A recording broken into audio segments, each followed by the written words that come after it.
Assalamualaikum warahmatullahi wabarakatuh. Halo teman-teman, perkenalkan saya Eka Nur Aini dengan stambuk A11121026 dari kelas A semester 4 Prodi Pendidikan Bahasa dan Sastra Indonesia, Fakultas Keguruan dan Ilmu Pendidikan Universitas Tadulako. Pada video kali ini, saya akan membahas 3 hal penting, yaitu yang pertama, mengenai konsep dari teori kepribadian humanistik menurut Abraham Maslow. Yang kedua, mengenai konsep dari teori kepribadian manusia menurut Sigmund Freud tentang id, ego, dan superego. Dan yang ketiga, mengenai apa sih perbedaan dari kedua teori tersebut. Baik, kita masuk pada pembahasan pertama, yaitu mengenai konsep dari teori kepribadian humanistik menurut Abraham Maslow. Abraham Maslow merupakan seorang psikolog Amerika yang terkenal dengan konsep hierarki kebutuhan manusia dan juga terkenal dengan penelitiannya dalam psikologi humanistik. Abraham Maslow lahir pada tanggal 1 April 1908 di Brooklyn, New York, dan wafat pada tanggal 8 Juni 1970. Menurut Abraham Maslow, konsep dari teori kepribadian humanistik ini adalah bahwa setiap manusia memiliki kebutuhan yang berbeda-beda dan harus dipenuhi untuk mencapai potensi diri mereka. Teori kepribadian humanistik yang dikembangkan oleh Abraham Maslow ini menekankan pada potensi positif dalam diri setiap individu dan bagaimana usaha individu tersebut untuk mencapai aktualisasi diri mereka. Maslow mengemukakan bahwa setiap manusia memiliki kebutuhan hierarkis yang perlu dipenuhi, mulai dari kebutuhan fisik dan biologis hingga sampai pada kebutuhan aktualisasi diri. Maslow juga mengemukakan bahwa kepribadian seseorang berkembang melalui serangkaian tahapan yang disebut sebagai hierarki kebutuhan. Hierarki kebutuhan ini terdiri dari 5 tingkat, yaitu yang pertama, kebutuhan fisiologis, merupakan kebutuhan dasar setiap manusia, seperti makan, minum, dan tempat tinggal. Yang kedua adalah kebutuhan akan rasa aman, merupakan kebutuhan manusia untuk merasa aman dan terlindungi. Yang ketiga adalah kebutuhan sosial, merupakan kebutuhan manusia untuk berinteraksi dan menjalin hubungan yang baik dengan orang lain. Yang keempat adalah kebutuhan penghargaan, merupakan kebutuhan manusia untuk merasa diakui, dihargai, dan dihormati oleh orang lain. Dan yang kelima adalah kebutuhan aktualisasi diri, merupakan kebutuhan manusia untuk mencapai potensi diri mereka dan menjadi versi terbaik dari diri mereka sendiri. Untuk mencapai aktualisasi diri ini, Maslow mengungkapkan bahwa setiap manusia harus memenuhi kebutuhan dasar terlebih dahulu dan harus terlibat dalam aktivitas yang memberi kepuasan dan memberikan makna dalam kehidupan. Adapun contoh kasus yang bisa diidentifikasi menggunakan teori kepribadian humanistik menurut Abraham Maslow ini adalah tokoh utama dalam novel Ranah Tiga Warna.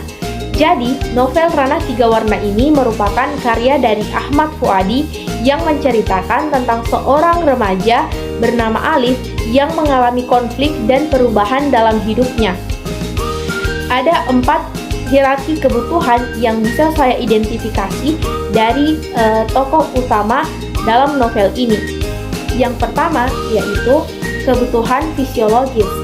Pada awal cerita, Alif dikisahkan sebagai seorang yang tinggal di daerah pedesaan dan jauh dari kota besar. Ia menghadapi tantangan untuk memenuhi kebutuhan dasarnya, seperti mendapatkan makanan yang cukup dan rumah yang layak. Hal ini mencerminkan betapa pentingnya pemenuhan kebutuhan fisiologis atau kebutuhan dasar manusia seperti yang terdapat dalam teori kepribadian humanistik menurut Abraham Maslow. Yang kedua, kebutuhan sosial. Alif dalam novel ini diceritakan menjalin persahabatan dengan karakter-karakter yang lain. Mereka menjalin ikatan sosial yang kuat dan saling mendukung satu sama lain. Dengan adanya hubungan sosial ini, maka kebutuhan sosial Alif terpenuhi, yaitu berinteraksi dan menjalin hubungan yang baik dengan orang lain seperti yang terdapat dalam teori kepribadian humanistik Abraham Maslow. Yang ketiga adalah kebutuhan akan penghargaan. Dalam novel Ranah Tiga Warna ini, Alif diceritakan sebagai seseorang yang memiliki minat dan bakat dalam bidang menulis. Dalam perjalanan hidupnya, Alif berjuang untuk mengembangkan kemampuannya dan mendapatkan pengakuan atas karya-karyanya.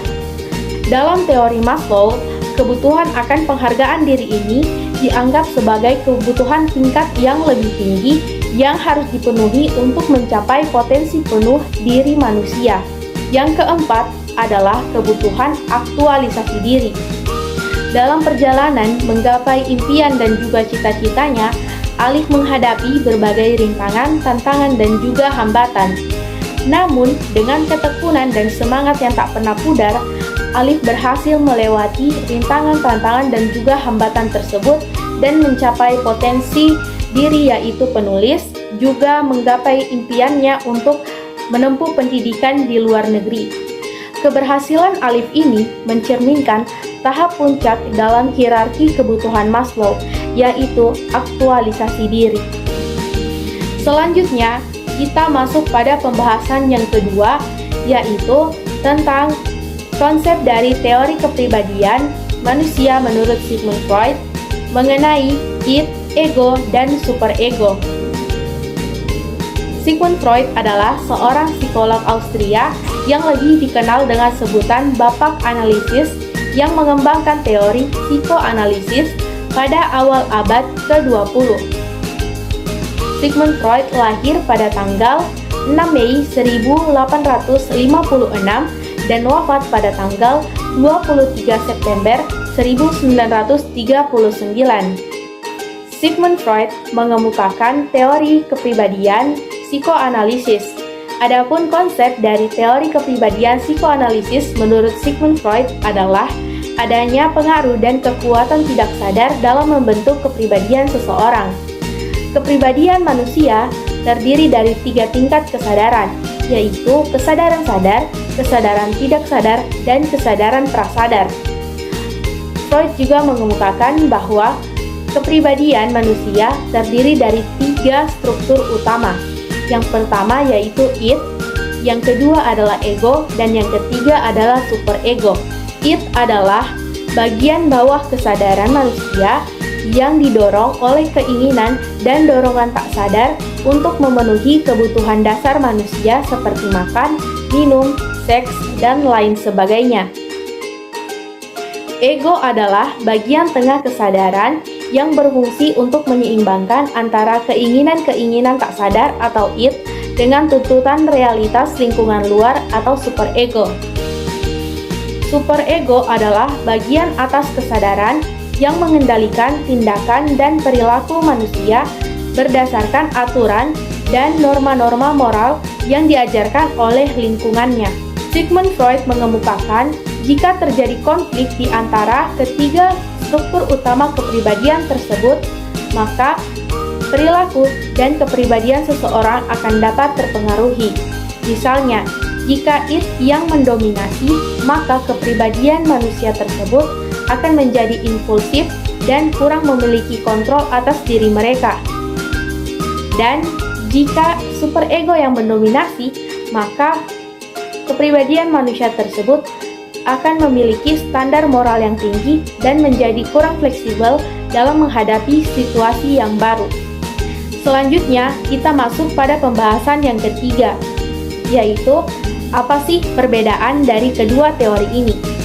Jadi, ada perbedaan utama yang saya temukan dalam kedua teori ini, yaitu dalam teori kepribadian humanistik menurut Abraham Maslow lebih menekankan pada potensi positif untuk mencapai aktualisasi diri, sedangkan teori kepribadian psikoanalisis menurut Sigmund Freud lebih menekankan pada adanya pengaruh dan dorongan tak sadar dalam membentuk kepribadian seseorang.